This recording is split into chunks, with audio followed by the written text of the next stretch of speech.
biológico y las medidas de prevención. Los objetivos de la clase es describir las características generales y microbiológicas de los bacilos gram negativos de la familia Enterobacteriaceae, de los 4 géneros mencionados, ¿no? Escherichia, Klebsiella, Enterobacter y Citrobacter. Asimismo, conocer la acción patógena, epidemiología, eh, métodos diagnósticos y la prevención para estos bacilos. La clasificación se da según el manual de Burgess, donde la taxonomía se divide por orden, familia y género, ¿no? Entonces, estos 4 géneros pertenecen al orden 13 enterobacteriales, a la familia 1 Enterobacteriaceae, y cada uno son géneros que pertenecen, por ejemplo, género 1 Enterobacter, género 10 Citrobacter, género 13 Escherichia, género 16 Klebsiella, ¿no? Estos microorganismos se van a distribuir según taxones, porque ahí viene el nombre de taxonomía. Dentro de las características generales de la familia Enterobacteriaceae, tenemos que esta familia es un grupo grande y muy diverso de bacilos gram negativos que tienen importancia clínica. Se han descrito 50 géneros, cientos de especies y también subespecies. Estos géneros se han clasificado en función de las propiedades bioquímicas, la estructura antigénica, molecularmente también, ¿no? Las características generales que presentan son en tamaño, miden de 0.3 a 1 micra, ¿no?, de ancho por 6 micras de largo, no esporuladas, son anaerobios facultativos, oxidasas negativos, fermentan la glucosa, reducen los nitratos, son catalasa positivos y presentan factores de virulencia que van a estar asociados, ¿no?, con mucha frecuencia a estas enterobacterias. Estas enterobacterias las podemos encontrar en el suelo, en el agua, en la vegetación, forman parte de la flora intestinal normal tanto del hombre como de algunos animales, ¿no? El estudio de este grupo de enterobacterias que vamos a ver el día de hoy pueden dar infecciones que se pueden originar, ¿no?, a partir de un reservorio animal, de un portador humano o de la diseminación endógena de los microorganismos, como sería en este caso, por ejemplo, la Escherichia coli, ¿no? Escherichia coli es parte de la flora normal en el intestino, pero si hubiera algún tipo de perforación, entonces este microorganismo aprovecha, ¿no?, esta enterobacteria aprovecha y va a dar lugar a un tipo de infección. A este grupo de enterobacterias, estos 4 géneros, pertenecen al grupo coliforme, ¿no? Son parte de la flora comensal, pueden producir infecciones oportunistas, ¿no? Contaminan el agua, los alimentos, ¿no?, debido a la contaminación fecal. Dentro de la fisiología y la estructura, estas enterobacterias son inmóviles o móviles, ¿no? Pueden presentar flagelos peritricos, ¿no?, que están distribuidos a nivel de toda la célula. Van a presentar lipopolisacáridos, como vemos aquí en este esquema, en esta imagen. Los lipopolisacáridos son termoestables, es el principal antígeno de la pared celular y está formado por 3 componentes: el polisacárido O, que es somático, el más externo, Esto es importante en la clasificación epidemiológica de las cepas dentro de una especie. Tenemos al polisacárido central o también llamado el antígeno común, que es compartido por todas las enterobacterias, ¿no? Por eso es que se le llama antígeno común. Y el lípido A es responsable de la actividad de la endotoxina. Y este es un factor importante, ¿no? Un factor de virulencia muy importante. Va a presentar entonces antígeno somático O, cuya naturaleza es termoestable, los antígenos flagelares H, que son termolábiles, ¿no? Tenemos que algunas cepas son móviles porque están rodeados de flagelos. Algunos otros géneros son inmóviles. Van a presentar las fimbrias o pilis, ¿no? Las cuales están divididas en dos clases. Tenemos unas fimbrias o pilis comunes, codificadas por cromosomas, y también pilis o fimbrias sexuales codificados por plásmidos. Dentro de las fimbrias comunes, estas tienen importancia porque dan la capacidad de la bacteria adherirse a receptores específicos de la célula huésped, ¿no? Mientras que las fimbrias o pilis sexuales facilitan el proceso de transferencia genética entre las bacterias. También vemos nosotros que hay localizaciones de, de estas enterobacterias, ¿no? En orden de prevalencia, según donde se encuentre. Por ejemplo, en el sistema nervioso central, tenemos que las infecciones que se dan más prevalentes Escherichia o las del género Escherichia. En el tracto respiratorio inferior, la más prevalente es del género Klebsiella. En el torrente circulatorio tenemos Escherichia. En el tracto gastrointestinal vemos que es género Salmonella. En el tracto urinario, la que es más prevalente es género Escherichia. Los determinantes de patogenicidad. Eh, Dentro de la clasificación epidemiológica, se van a dividir estos serológicamente, ¿no? Se basan en tres grupos de antígenos, como los vemos.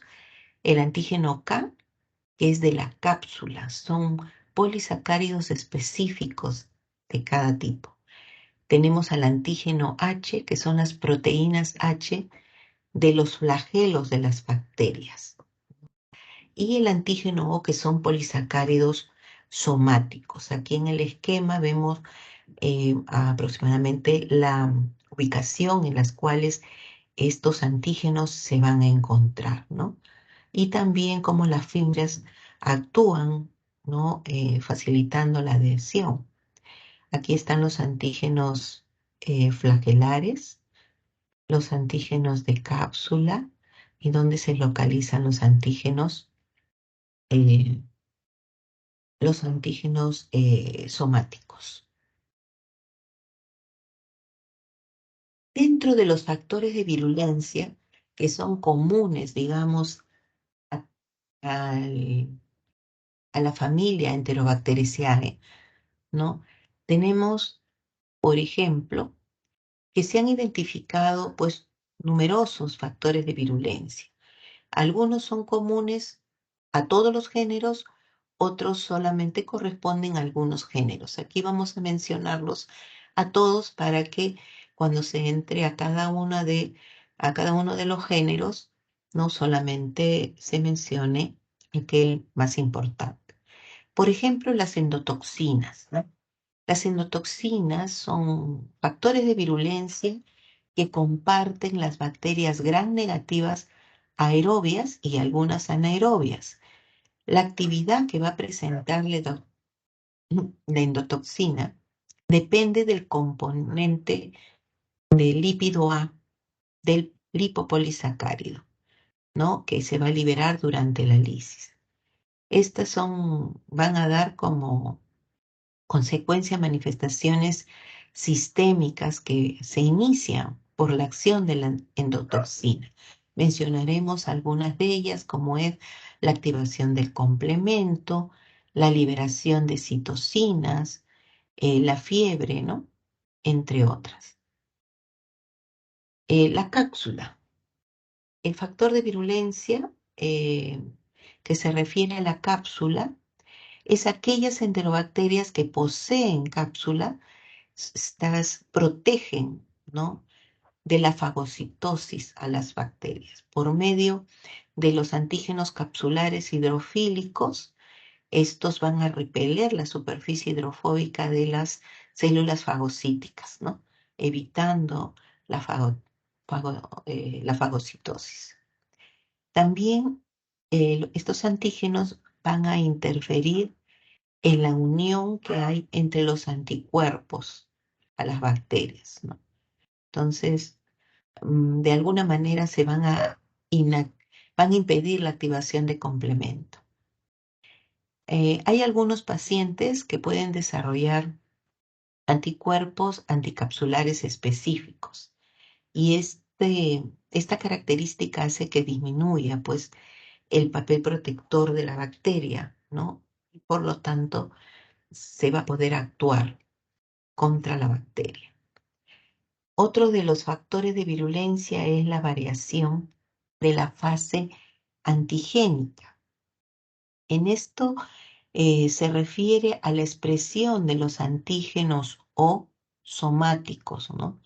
De los antígenos capsulares y de los antígenos flagelares. Esto está todo bajo control genético del microorganismo. Por eso, todas las variaciones que se puedan dar a estos niveles depende del control genético que se da sobre cada uno de ellos. En este caso, se pueden expresar a veces en forma alternativa o no se expresan de repente en alguna fase, ¿no? Esa característica que presentan estos antígenos protegen a la bacteria de la destrucción celular que puede estar mediada, que está mediada por anticuerpos, ¿no? De esa manera la bacteria se defiende. Otro de los factores de virulencia es el sistema de secreción tipo 3. Tenemos que hay algunas bacterias enteropatógenas, ¿no?, que poseen un sistema común para poder traspasar o poder insertar los factores de virulencia en las células, ¿no? Eh, Hay un sistema de secreción llamado tipo 3 que es como si fuera una inyección. Este mecanismo es molecular, ¿no? Eh, Hay alrededor de 20 proteínas que van a facilitar la transferencia de los factores de virulencia bacterianos dentro de la célula del huésped. Es como si fuera una inyección de todo de todo este grupo de proteínas. Entonces, los factores de virulencia y los efectos son diferentes dependiendo de los bacilos gram negativos, ¿no? El mecanismo por el cual ellos van a introducir sus factores de virulencia en la célula huésped, en algunos casos es lo mismo, en otros tienen mayor intensidad o no. Cuando las bacterias carecen de este factor de virulencia, o sea, el sistema de secreción tipo 3, entonces se dice que estas bacterias presentan menor virulencia. Entonces, no todas las bacterias presentan el mismo grado de variación del sistema de secreción tipo 3. Luego, dentro de otro de los factores de virulencia está el secuestro de factores de crecimiento. ¿A qué se refiere el secuestro de factores de crecimiento? Las bacterias van a quitar, van a utilizar los nutrientes de las células huésped para su propio requerimiento. por ejemplo, obtener el hierro de las células huéspedes, ¿no? Ellos van a producir unos sideróforos o unos compuestos quelantes para poder obtener el hierro, para que se libere el hierro de las células y puedan ellos utilizarlos, ¿no?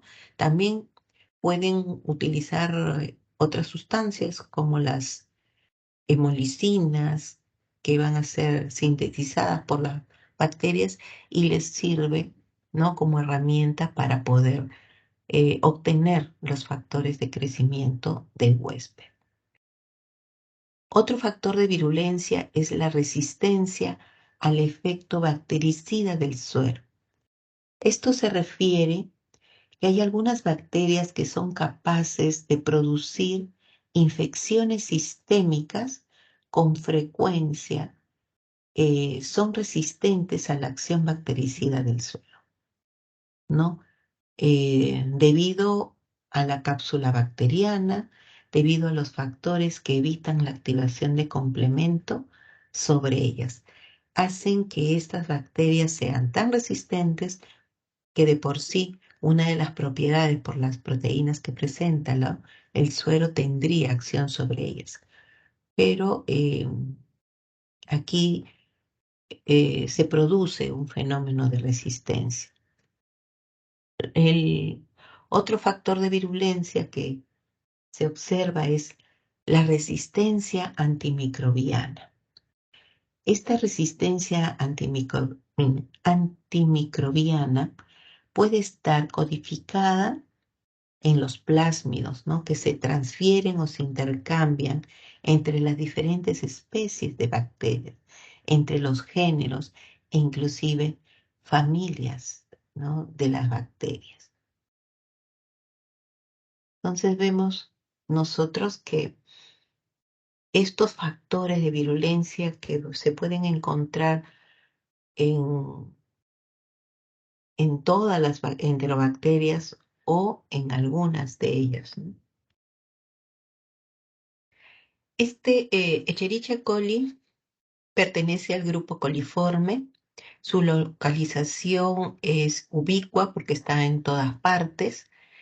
Quien lo descubrió fue Theodore von Escherich en el año 1885 y le puso como nombre Bacterium coli. Posteriormente, ya la taxonomía le adjudicó el nombre de Escherichia coli en honor al descubridor. Escherichia coli presenta pues las características generales de los bacilos gram negativos que ya hemos mencionado.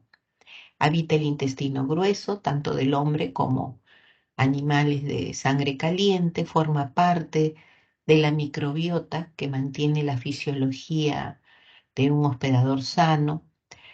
Pueden ser patógenos oportunistas, como hemos mencionado, y van a causar infecciones en el hospedador que está inmunocomprometido.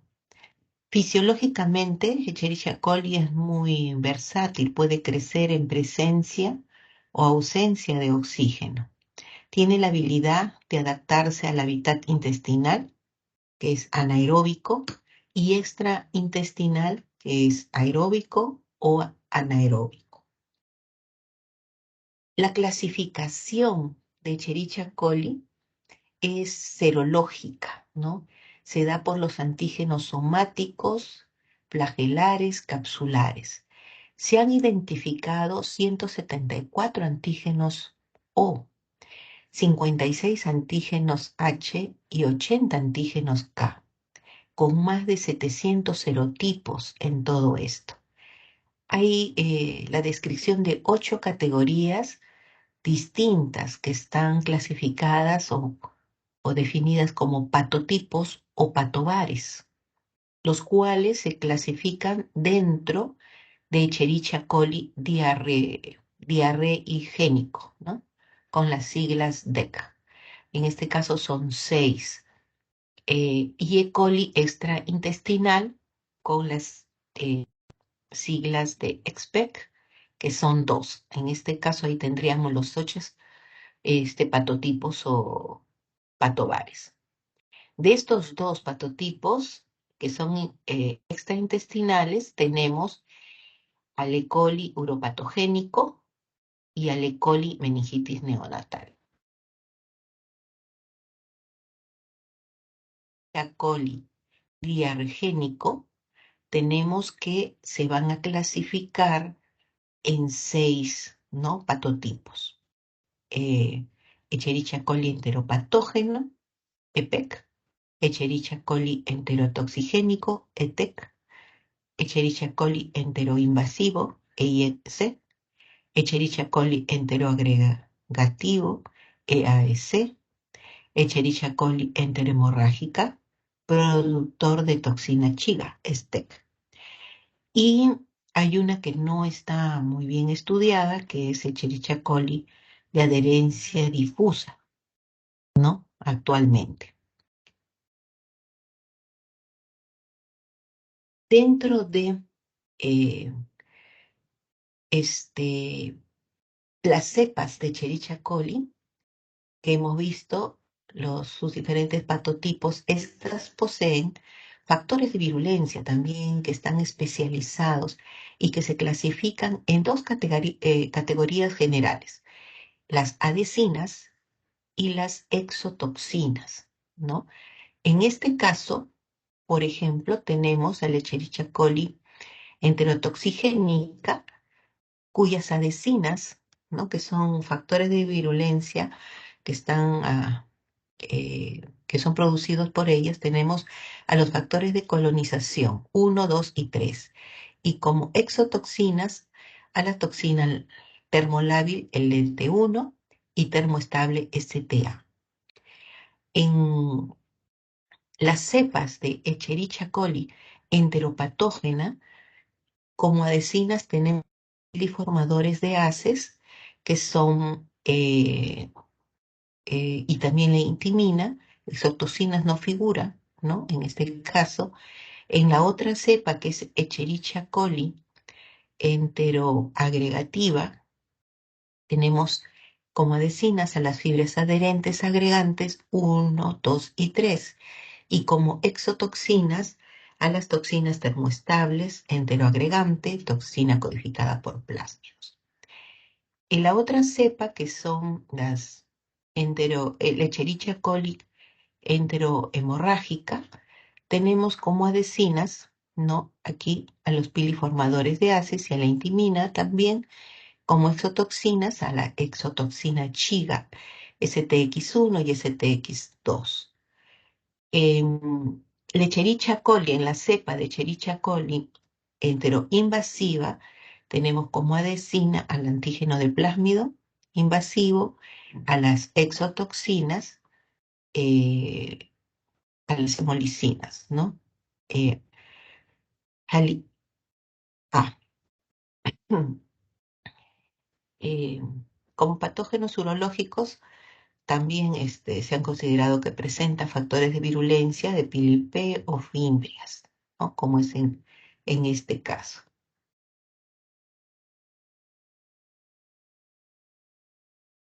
Dentro de las patologías que producen estas cepas diarrogénicas, ¿no?, que así llamadas, tenemos que es la gastroenteritis, ¿no? Entonces, cada una de estas cepas van a producir ciertas características, tienen sus fuentes de contaminación, el lugar de acción, la enfermedad que producen, la patogenia que se va a dar y cómo se da el diagnóstico. Entonces aquí vamos a describir, por ejemplo, a la Escherichia coli enterotoxigénica, cuya fuente de contaminación va a ser el agua, alimentos contaminados con las heces, se va a localizar en el intestino delgado, va a producir diarrea del viajero en niños e infantes, y los factores de virulencia que van a intervenir ahí son enterotoxinas termoestables y termolábiles. El diagnóstico se puede realizar a través de sondas moleculares, estudiando cada una de estas enterotoxinas, ¿no?, por PCR.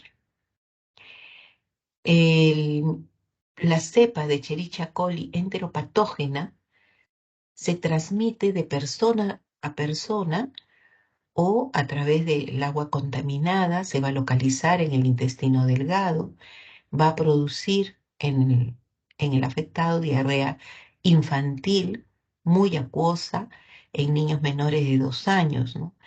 Y estos niños infectados son los reservorios. La patología que produce es mala absorción y diarreas. El diagnóstico a través de cultivos celulares, EB2 o GELA. La cepa de Escherichia coli enteroagregativa, la fuente de contaminación todavía no está bien determinada, se localiza en el intestino delgado, produce diarrea infantil del viajero, ocasiona diarreas crónicas, retraso en el crecimiento del niño. En la patogenia vemos que hay infiltración, hemorragia y disminución de la absorción en la zona en que se localiza. Y el diagnóstico también es por cultivos celulares, EB2 o GELA. Con la cepa Escherichia coli enterohemorrágica, con el serotipo 0157H7, la fuente de contaminación de esta cepa de Escherichia coli es por ingesta de verduras crudas, terneras, hamburguesas, derivados cárnicos poco cocidos por el agua, la leche no pasteurizada y zumo de frutas. El lugar de acción de esta cepa va a ser en el intestino grueso, va a producir diarrea común o una colitis hemorrágica y puede llegar al síndrome urémico hemolítico. La patogenia se va a dar a través, están mediadas por la toxina chiga, que va a verse una disminución en la absorción por acción de los bacteriófagos lisogénicos que se van a dar en la célula huésped. El diagnóstico es a través de pruebas de ELISA, pruebas de látex o molecularmente también a través de las ondas DNA. Y la cepa de Escherichia coli enteroinvasiva, la fuente de contaminación van a ser aguas y alimentos que están contaminados con las heces, se van a localizar en el intestino grueso, producen disentería con una diarrea muy, muy acuosa. eh, las bacterias son capaces de invadir y destruir el epitelio del colon, pueden producir esta enfermedad que se caracteriza por una diarrea acuosa y una disentería, ¿no?, bastante profusa. El diagnóstico se hace a través de un cultivo celular, a través del cultivo de GELA o la prueba de Sereni. Dentro de las enfermedades clínicas que puede producir Escherichia coli, tenemos que, como este microorganismo se asocia a varios tipos de enfermedades, como ya las hemos mencionado. Se pueden aislar de pacientes que tienen septicemia. Escherichia coli es responsable del 80% de las infecciones del tracto urinario que son adquiridas en la comunidad o en el ambiente hospitalario. También aquí se incluyen pues las gastroenteritis o infecciones extraintestinales como son las meningitis y la sepsis. Algunos de los serotipos de Escherichia coli se asocian a una mayor virulencia. Por ejemplo, hablamos de Escherichia coli 0157, que es la más frecuente de las Escherichia coli enterohemorrágicas que producen la colitis hemorrágica, ¿no? Y el síndrome hemolítico urémico también. Dentro de las infecciones extraintestinales tenemos a la infección del tracto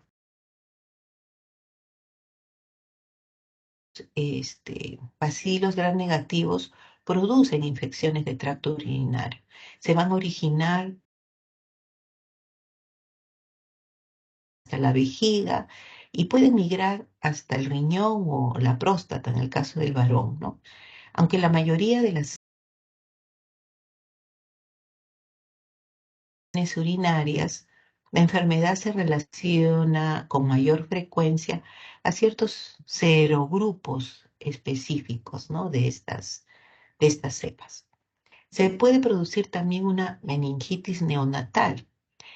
Tenemos que el Escherichia coli y los estreptococos del grupo B causan la mayoría de las infecciones del sistema nervioso central en niños pequeñitos, ¿no? O menores de 1 año.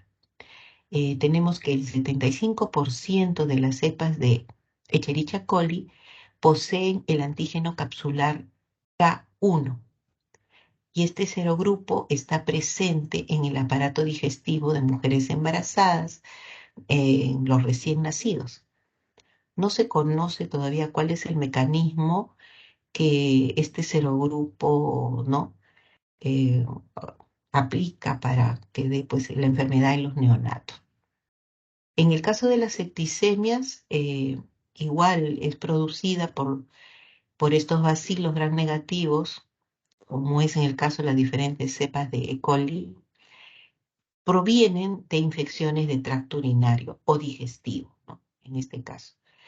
La mortalidad se va a asociar siempre a la septicemia por Escherichia coli en estos pacientes donde la inmunidad esté alterada o esté inmunodeprimida, ¿no?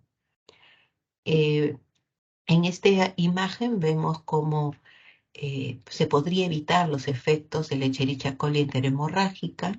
Vemos cómo se va a producir el contagio. Puede adquirir por el consumo de alimentos contaminados, a través del agua contaminada por el contacto con las heces de una persona o un animalito infectado, ¿no? Entonces, si se realiza pues la higiene adecuada, se podría evitar esto. Si esto no ocurre y nos eh, infectamos, los síntomas que vamos a sentir pues son cuadros graves con diarreas sanguinolentas y con cólicos pues muy fuertes, ¿no? Estas infecciones producen hemorragias, ¿no? Y pueden dañar el riñón y por último causar una insuficiencia renal. En este otro esquema vemos cómo sería la acción o la invasión de Escherichia coli, ¿no? Procediendo del tracto intestinal y pueda llegar a la uretra. En este caso, vemos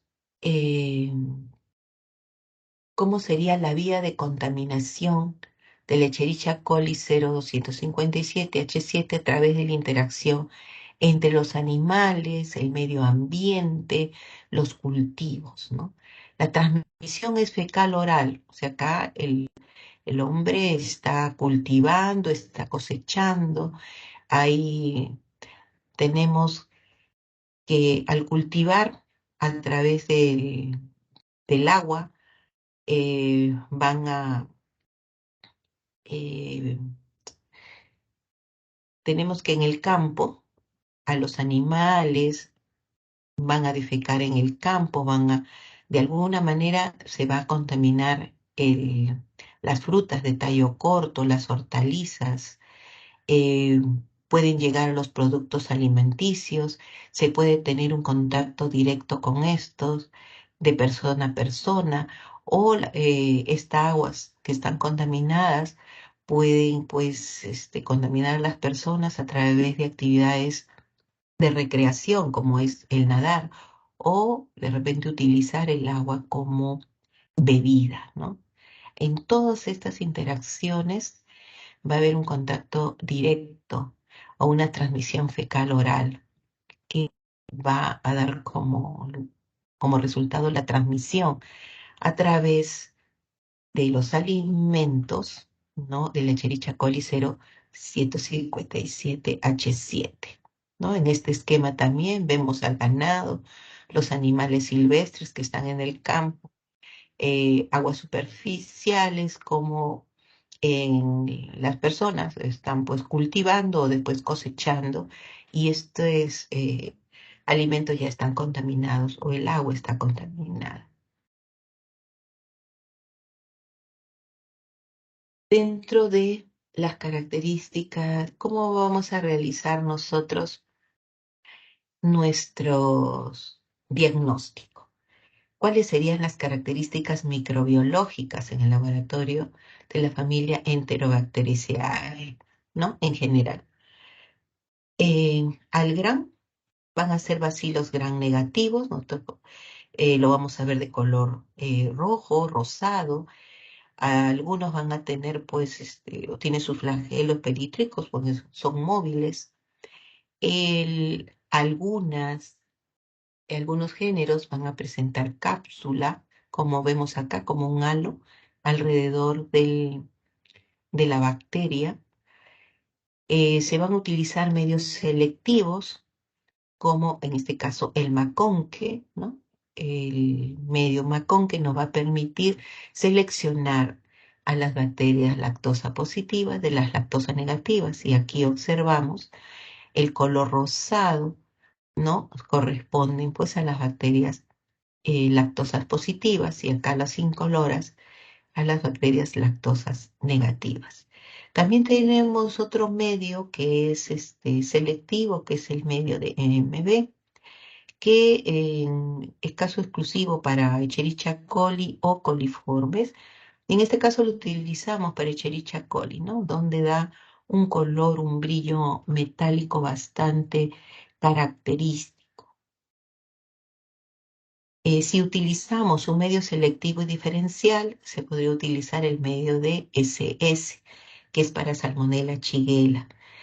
Aquí los componentes del medio van a poder no solamente ser selectivos en cuanto a que sean enterobacterias, sino también dentro de los componentes van a poder inhibir el crecimiento de las colonias lactosas positivas.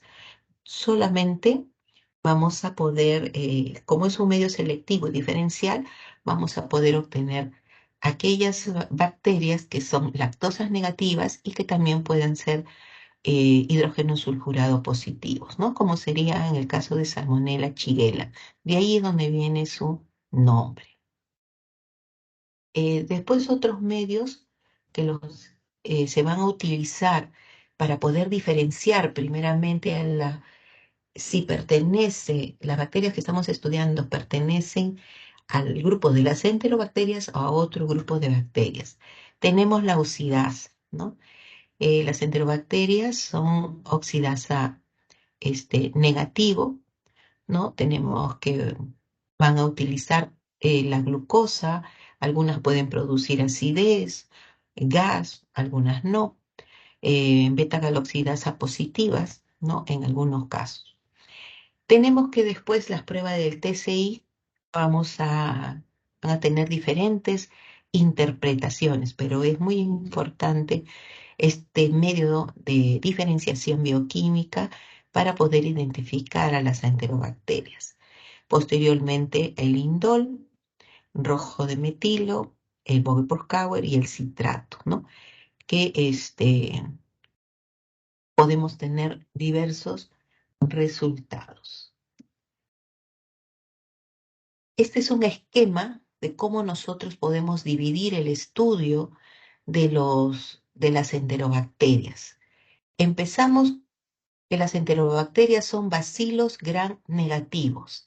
Estas se dividen en dos, en bacilos gram negativos no fermentadores, en bacilos gram negativos fermentadores.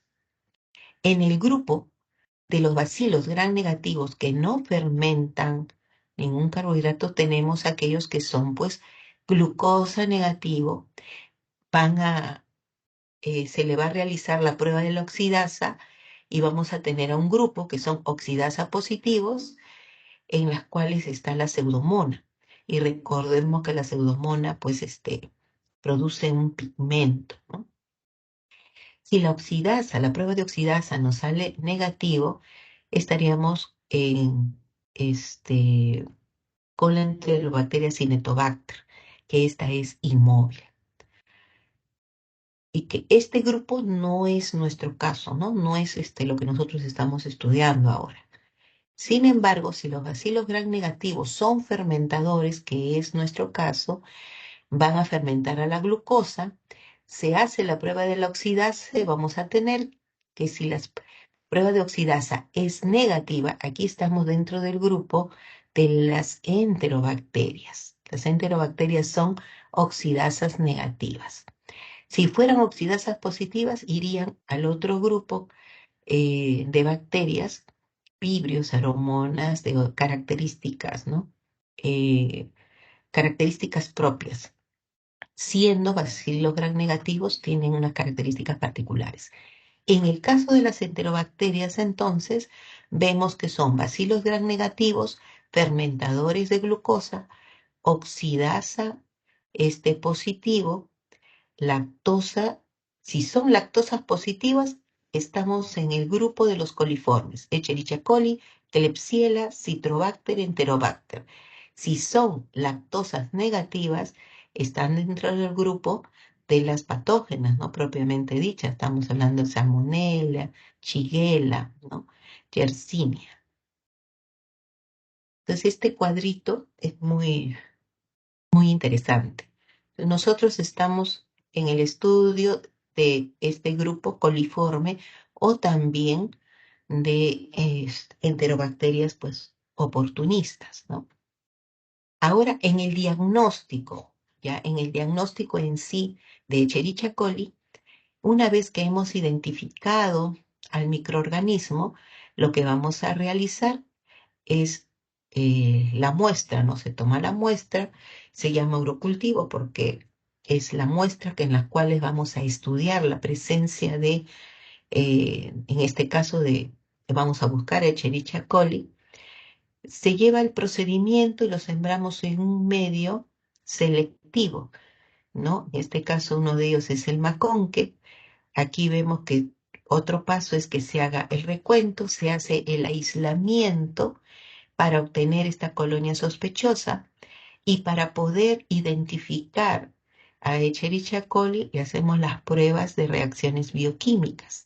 En las pruebas de reacciones bioquímicas empleamos pues todos los, eh, tenemos en la serie acitrato, ATCI, ALIA, a rojo de metilo, a Vogel-Poscauer, al zinc estamos utilizando, ¿no?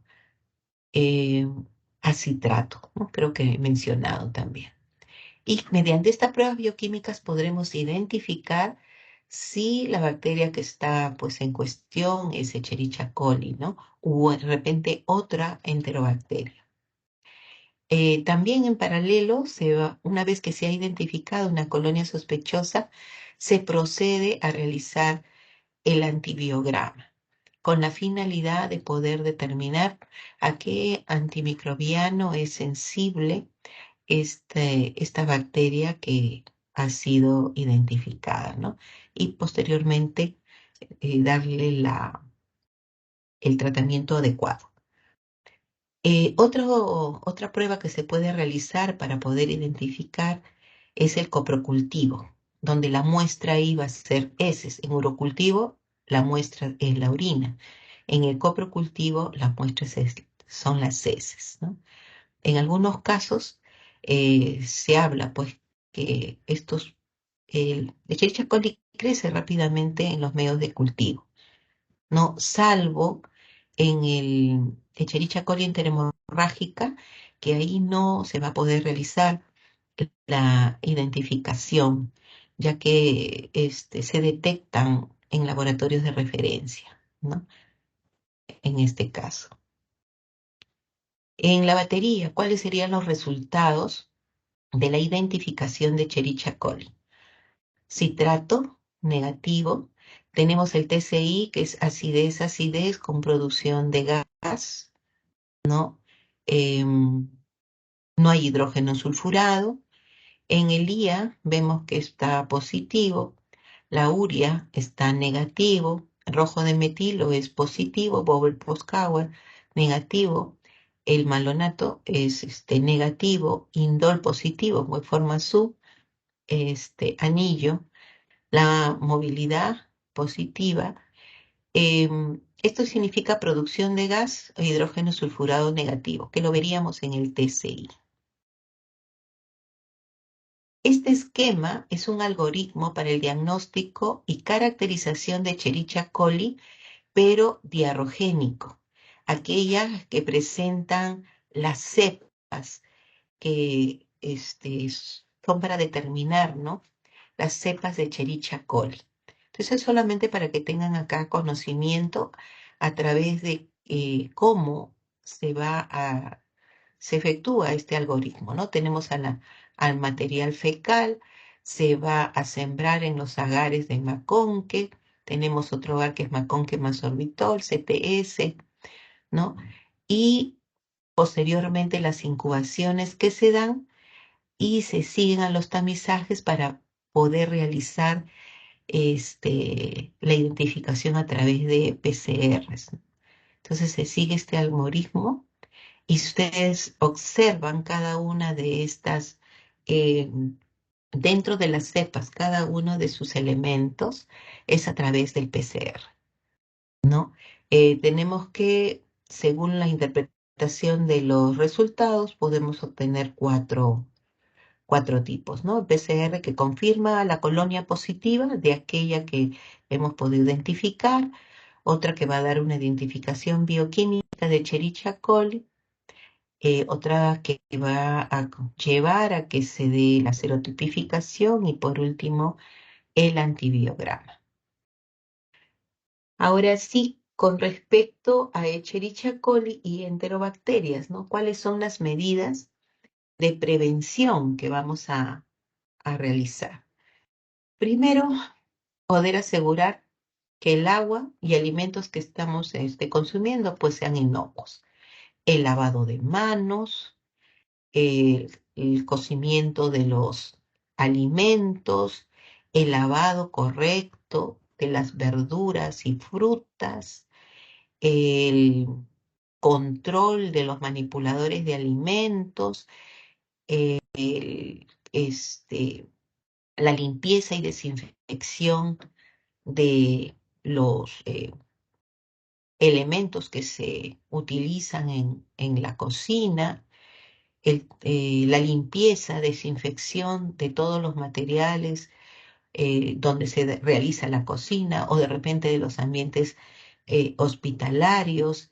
Hay que tener un monitoreo en los recuentos de los coliformes totales, ya sea en el agua, en los alimentos, para llevar una correcta supervisión, ¿no? O control. Tratamiento a infectados si es que se ha detectado alguno.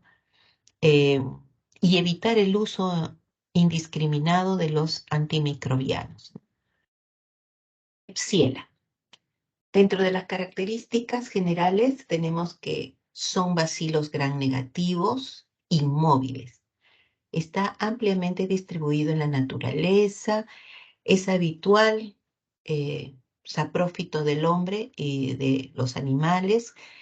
Lo vamos a encontrar en el medio ambiente, en agua de consumo, en aguas residuales, en el suelo, en los vegetales y en los animales. Klebsiella pneumoniae forma parte de la microbiota normal del intestino humano y de la cavidad oral. Fundamentalmente son patógenos oportunistas, ¿no? Que van a contaminar el agua y el medio ambiente.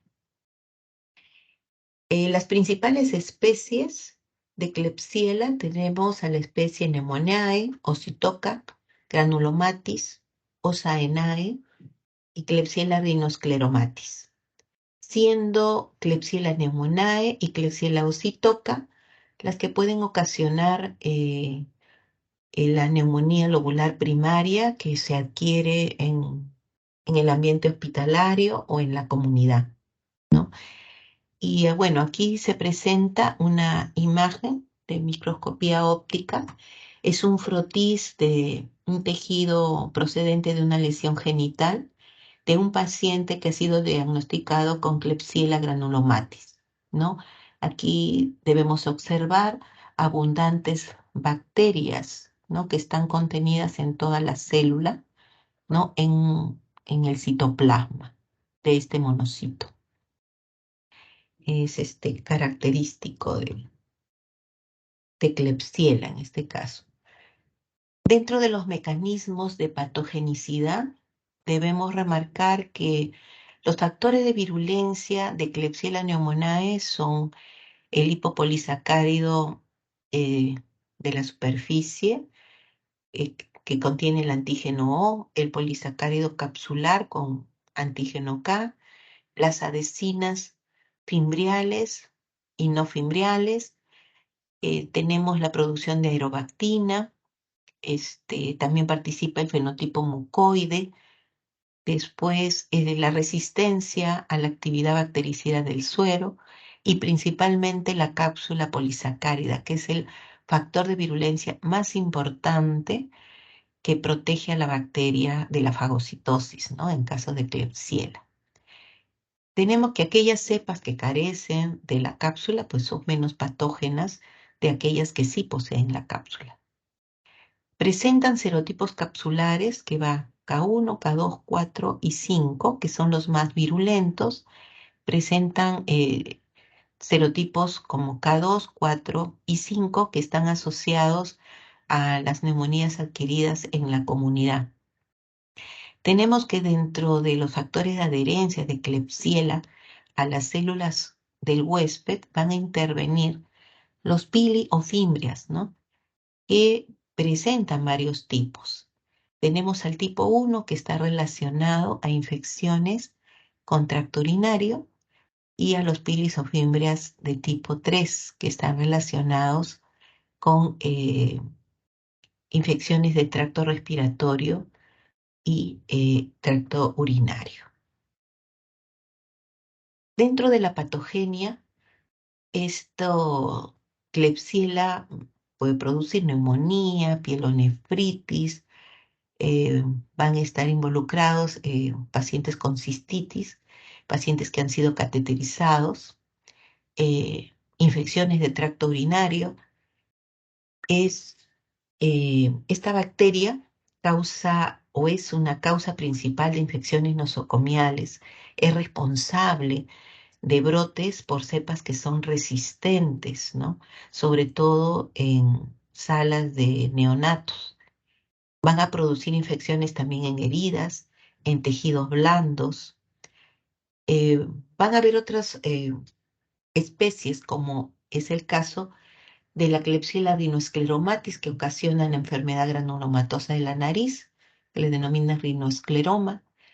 Tenemos a Klebsiella osaenae, causante de la rinitis crónica atrófica, y Klebsiella granulomatis, ¿no? Que lo hemos visto en la fotografía en la diapositiva anterior, que es el agente etiológico del granuloma inguinal. Este tipo de patología, que es muy raro, no está muy difundido, lo podemos encontrar en Sudamérica, pero no es muy frecuente. Se transmite después de varias exposiciones en las relaciones sexuales o mediante traumatismos no sexuales en los genitales, y hay un periodo de incubación que va desde semanas hasta meses, en los cuales van a aparecer nódulos subcutáneos en los genitales o en la región inguinal. Estos nódulos se van a romper, van a mostrar unas lesiones granulomatosas indoloras que después se van a formar en úlceras, con lesiones muy parecidas a las lesiones sifilíticas, ¿no? De ahí la importancia de compararlos con estas. En esta imagen que vemos aquí es precisamente una lesión de estas granulomatosas, esta úlcera, que es producida pero por Klebsiella granulomatis, ¿no? El diagnóstico. Vamos a realizar el diagnóstico. Primero, el tipo de muestra que podemos utilizar. Esputo, sangre, aspirado transtraqueal. Se realiza el examen directo donde vamos a observar bacilos gram negativos, ¿no? Colores rojos, rosaditos. Podemos utilizar la coloración de His para observar cápsulas de estas enterobacterias de Klebsiella. Esta es una microfotografía en la cual vemos, ¿no? Estos halos son las cápsulas que posee la bacteria. Y este es un corte de microscopía de transmisión, y creo que microscopía electrónica de transmisión, ¿no? Y todo esto sería pues la bacteria, por la magnificación que tienen este tipo de microfotografía.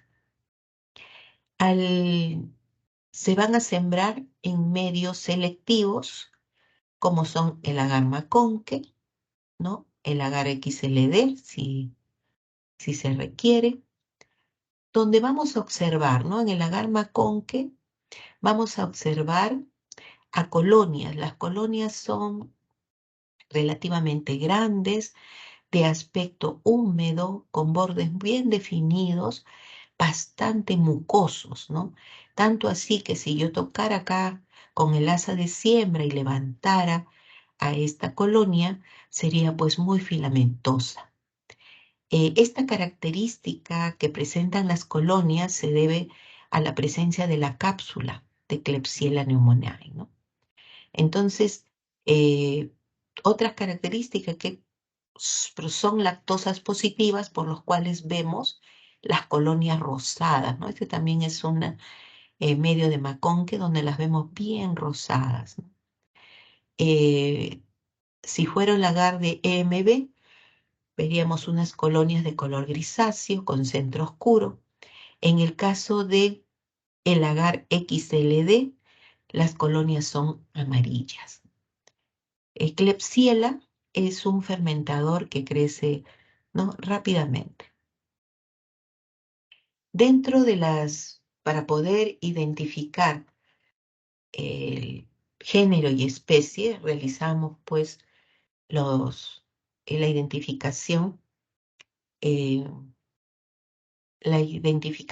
a través de el set de medios diferenciales, en las cuales vamos a obtener los siguientes resultados, ¿no? Citrato es positivo, el TCI va a ser acidez-acidez, con producción de gas, como vemos aquí, dos globitos, y no hay presencia de hidrógeno sulfurado. En el IA vemos que hay alcalinidad en todo el tubo, ¿no? que es positivo, urea positivo, rojo de metilo negativo, Bauer-Poscauer positivo, malonato positivo, indol negativo, movilidad negativo, todas las Klebsiellas son inmóviles. Y bueno, aquí esta es producción de gas e hidrógeno sulfurado que lo corresponde a la lectura del TSI, ¿no? Como el que estaríamos viendo aquí, que en este caso es gas positivo y hidrógeno sulfurado negativo. Aquí hay un esquema para comparar a dos especies, que es Klebsiella pneumoniae y Klebsiella oxytoca. Todas las Klebsiellas son inmóviles. La mayoría, es decir, todas las Klebsiellas, todas las especies son indol negativas, excepto Klebsiella oxytoca, que es indol positivo, ¿no? Todas son inmóviles, eh, todas son citrato positivo, tenemos que son ureas positivos, van a fermentar la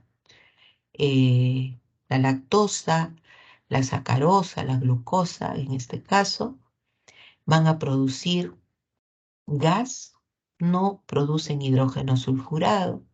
En el caso del IA podemos tener estas dos reacciones en caso de neumonía, ¿no? Que hay alcalinidad tanto en el pico como en el fondo, y también hay presencia de gas y ausencia de hidrógeno sulfurado. Y en el otro tubo vemos que no hay, o sea, es alcalinidad sin gas y sin hidrógeno sulfurado, ¿no? En el caso de Klebsiella toca igualmente es glicina positivo con algo de producción de gas y hidrógeno sulfurado negativo. La diferencia está en este tubo, en el caso del mío, movilidad ¿no? Inmóvil en ambos casos, indol en caso de Klebsiella pneumoniae, indol negativo. En caso de Klebsiella ossitoca, indol positivo. Es la única especie de Klebsiella, o sea, Klebsiella ossitoca, que es indol positivo. Todas las demás Klebsielas son, la mayoría de todas ellas son indol negativo, ¿no? Excepto Klebsiella ossitoca.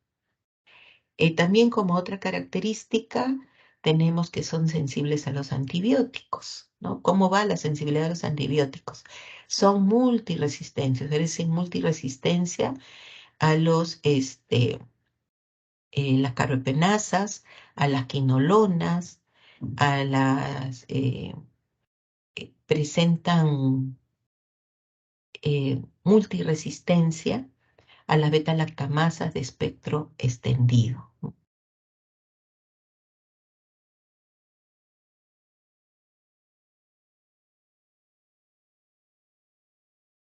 Género Citrobacter.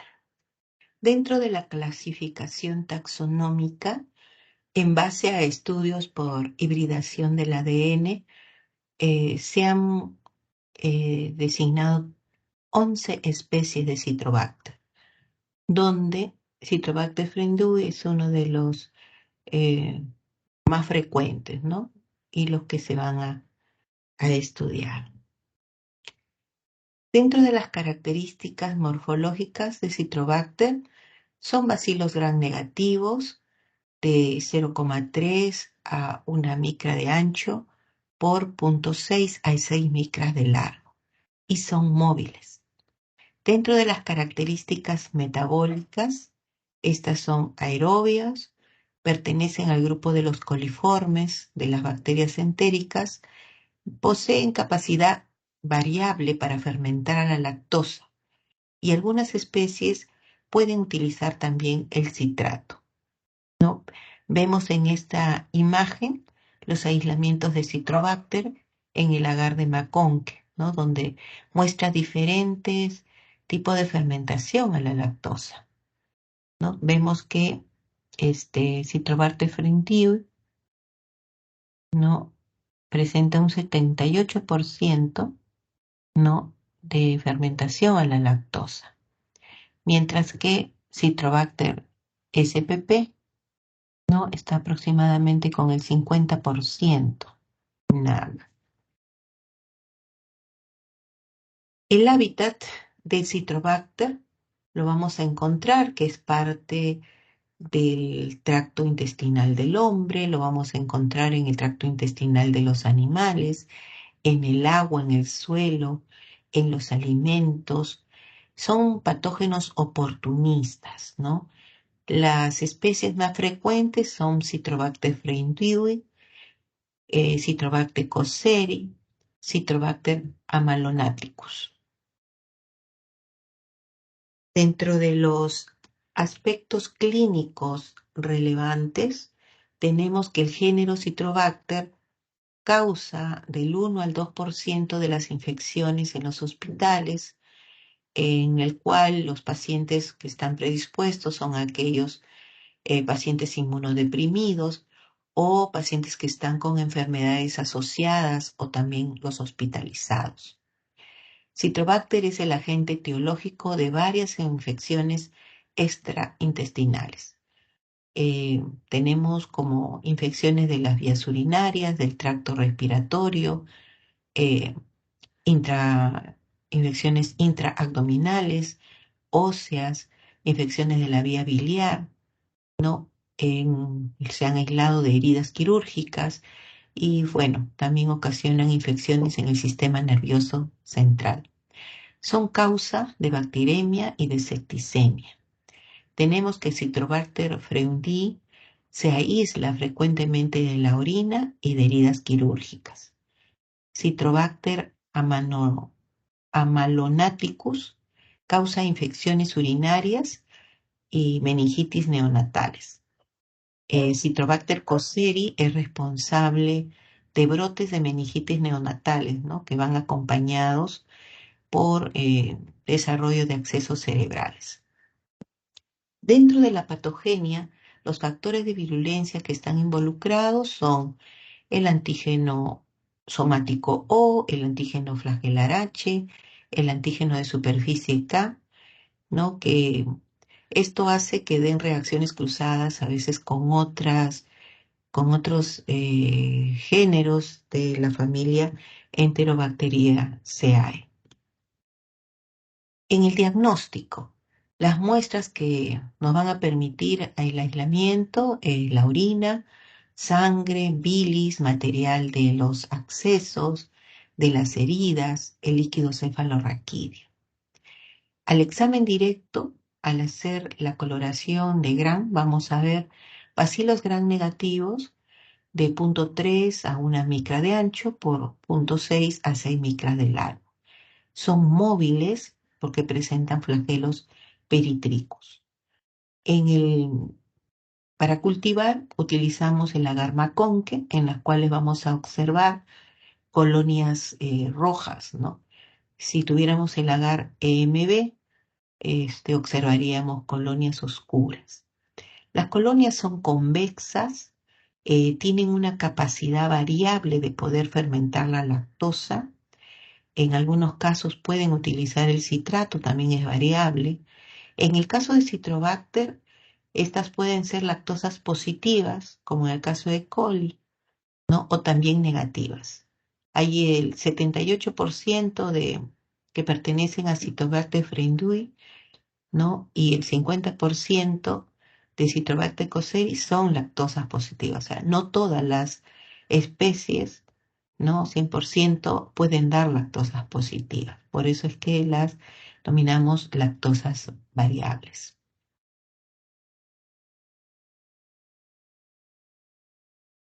Ante las reacciones, ¿no? Para poder lograr la identificación a nivel de género y especie, tenemos aquí dos baterías, ¿no?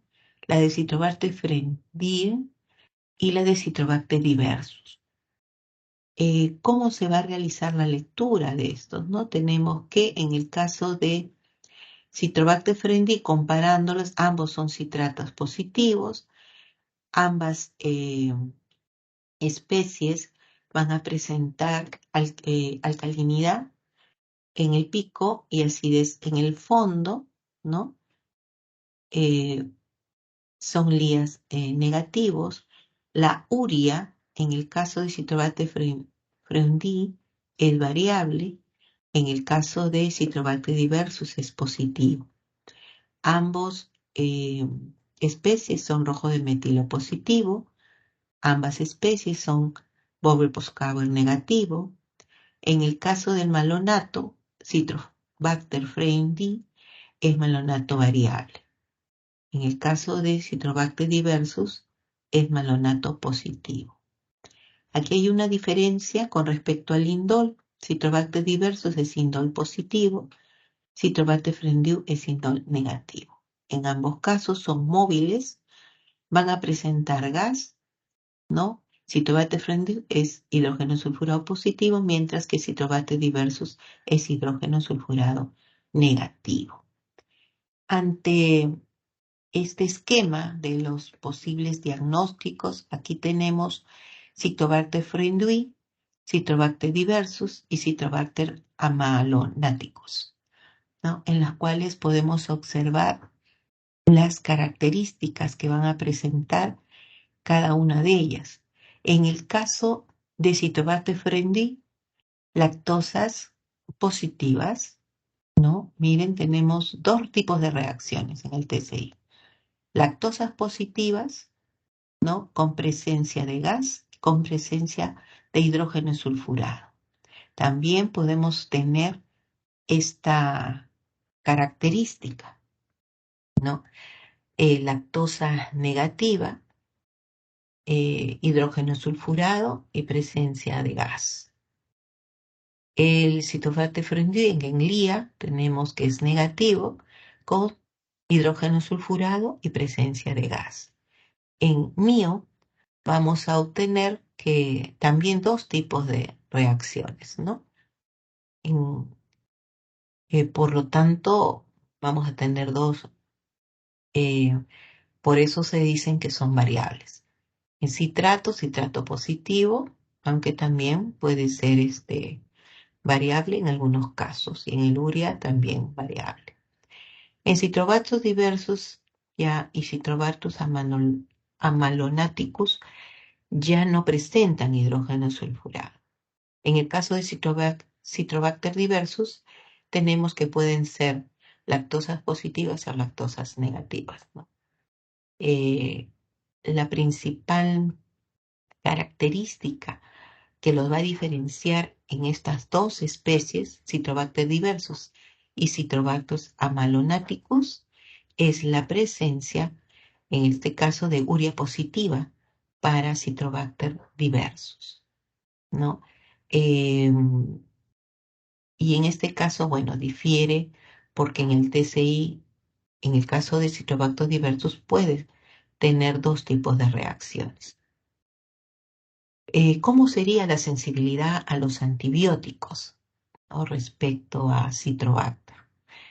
Son resistentes, ¿no? Es una especie resistente natural a macrólidos, lincosaminas, estreptograminas, glucopéptidos, a la rifampicina y el ácido fusídico. Tenemos que Citrobacter freundi presenta o tiene genes AMPC que son inducibles, que van a codificar la resistencia a la ampicilina y cefalosporinas de primera generación, ¿no? Esto es algo preocupante. Con respecto al género Enterobacter, el género Enterobacter ha sido estudiado desde fines del siglo XIX, en 85, se le determinó, ¿no?, como Aerobacter. Después, Ormaeche y Edward en el año 1923, no, en el año 1960, ya lo determinaban como Enterobacter, pero en el año 1923, en la primera edición del manual de Berger, se sustituyó el término Aerobacter cloacae por Enterobacter cloacae, pero no ha sido hasta el año 1960 por Horma-Esch y Edwards que se sustituyó, ¿no?, recientemente el término Aerobacter cloacae por Enterobacter, ¿no? Entonces, esta determinación taxonómica ya había sido dada desde el año 1923, pero se siguió utilizando el término Aerobacter, ¿no? Ya se oficializó en 1960.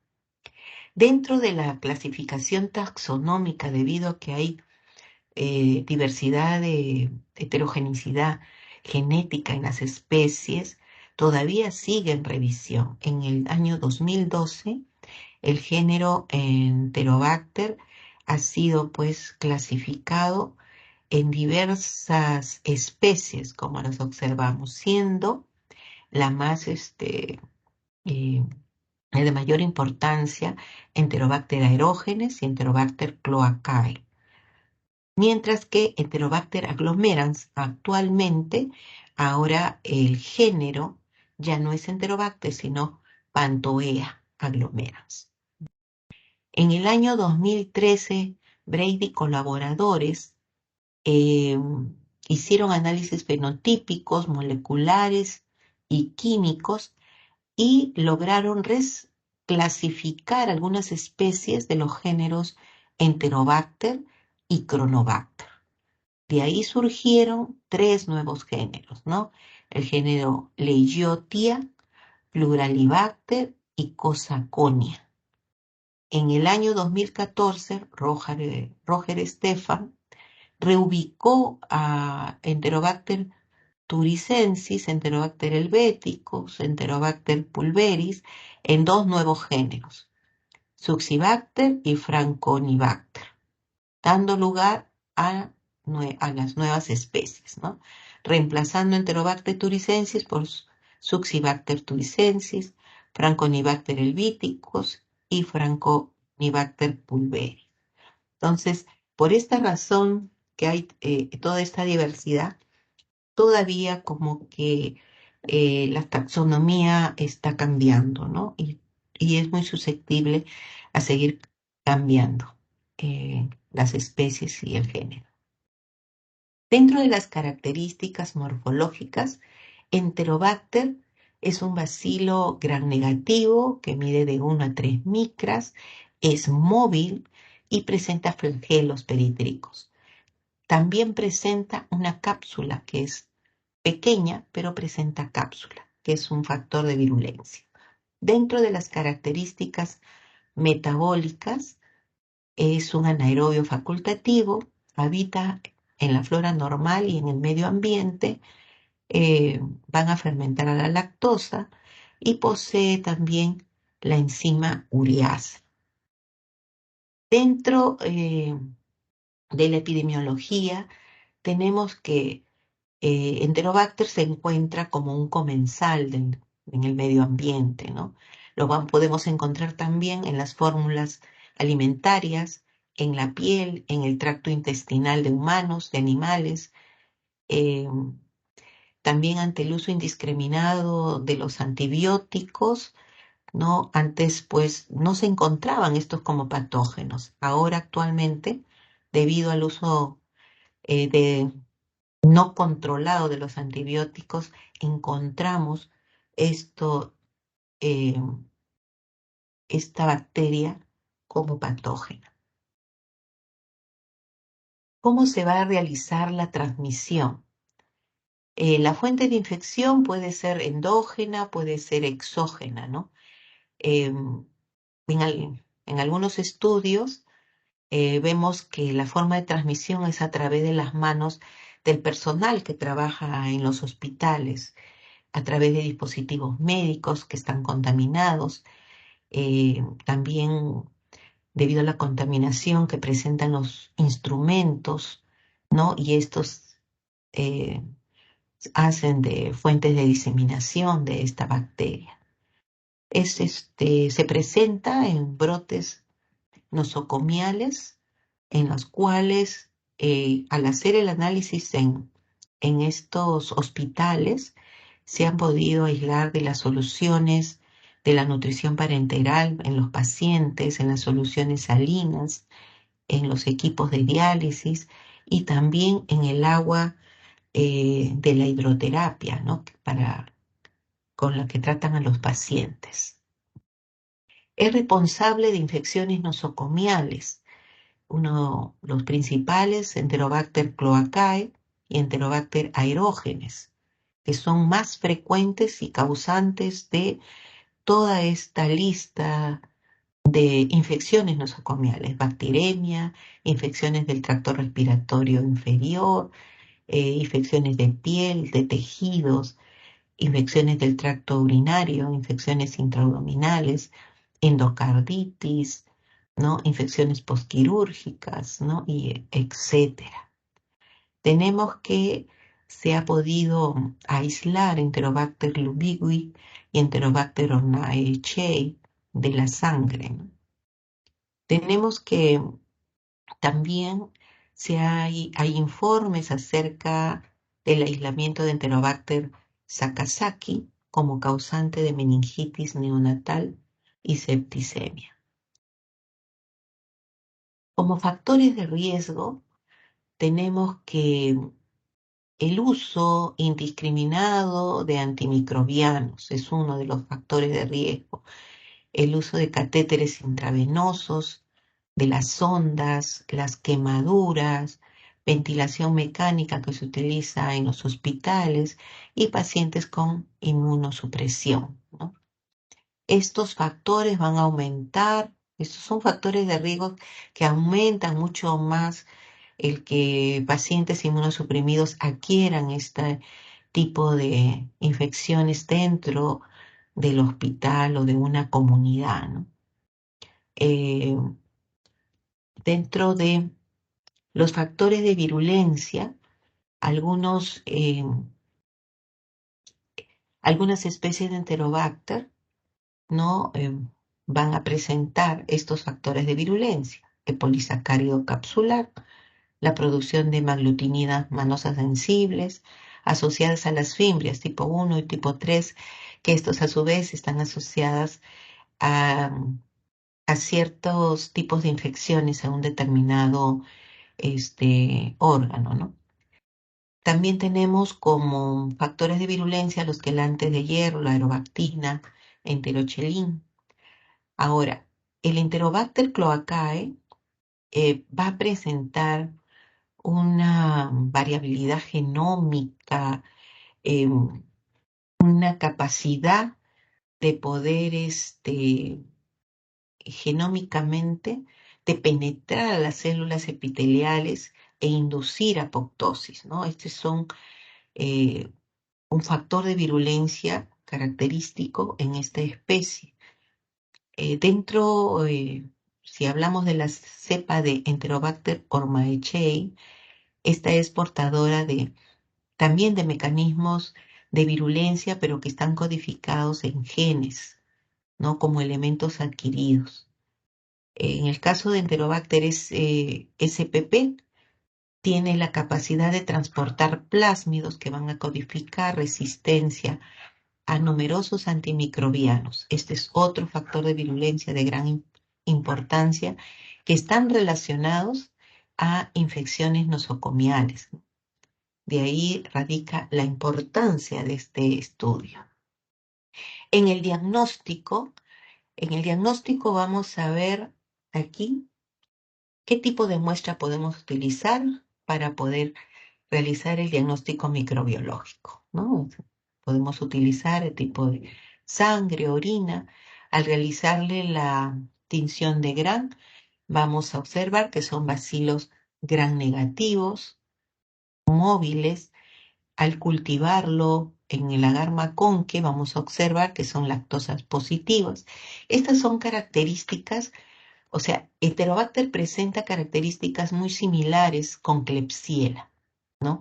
La diferencia es que Klebsiella es inmóvil, Enterobacter es móvil. Klebsiella es muy mucosa, ¿no? Sus colonias en el agar maconque son muy mucosas. En el caso de Enterobacter, también son mucosas, pero aunque en menor proporción. Es un fermentador rápido también.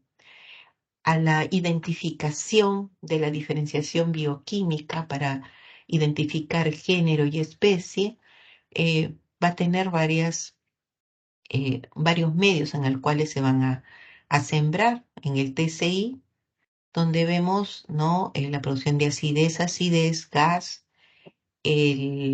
Utilizan el NPG, que es ortonitrofenil BD galactopiranósido, que es positivo.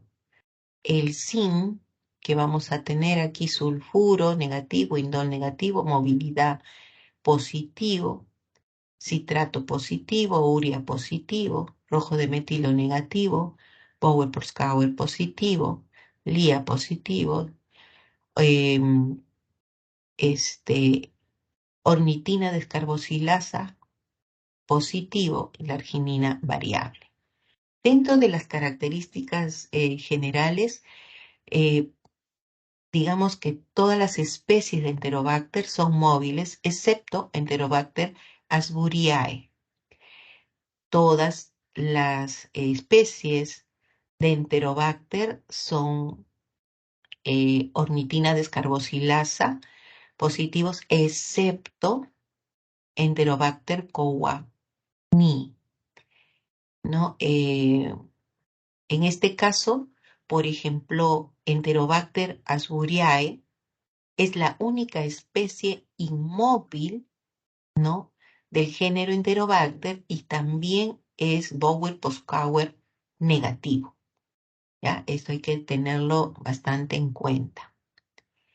Dentro de otras pruebas bioquímicas, para poder diferenciar las dos especies de Enterobacter más frecuentes, que Enterobacter aerógenes y Enterobacter cloacae, tenemos que la descarboxilización de ornitina es positiva en ambos, mientras que la descarboxilación de la lisina es positiva solo en Enterobacter aerógenes.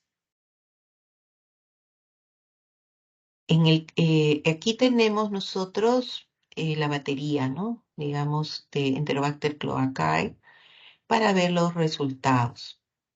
En este caso, citrato positivo, acidez sobre acidez en TCI, el día, ¿no?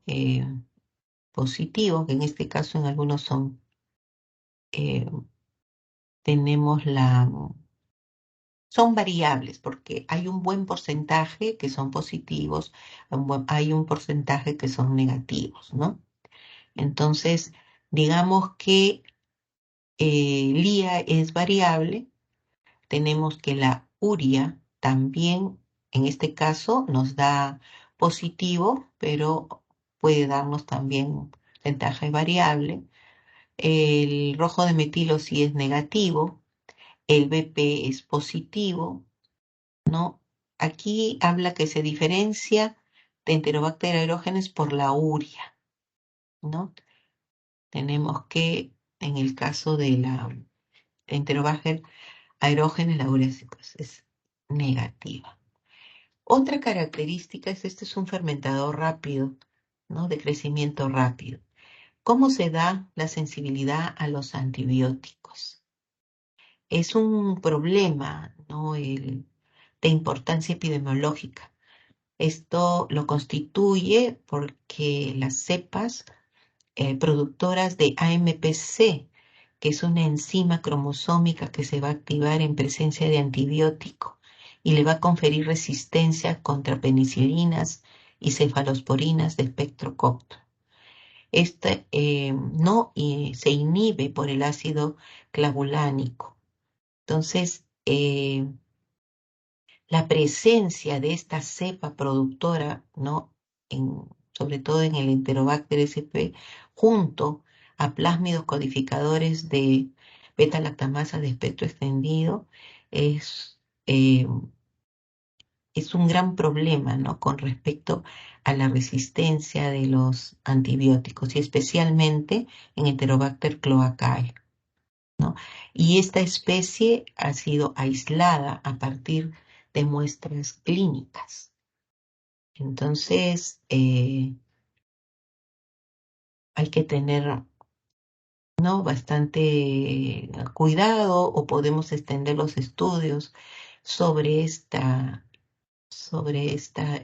género y especie. Medidas de prevención y control. Asegurar la inocuidad del agua y de los alimentos, lavado de manos, cocción de alimentos, hervir el agua de consumo, pasteurizar la leche, hacer la limpieza y desinfección de letrinas, de ambientes hospitalarios, de las superficies, un control de calidad con monitoreo de recuento de coliformes, de aguas totales o fecales y en alimentos, dar el tratamiento adecuado a los infectados y, sobre todo, evitar el uso indiscriminado. Bueno, eso sería todo. Muchas gracias.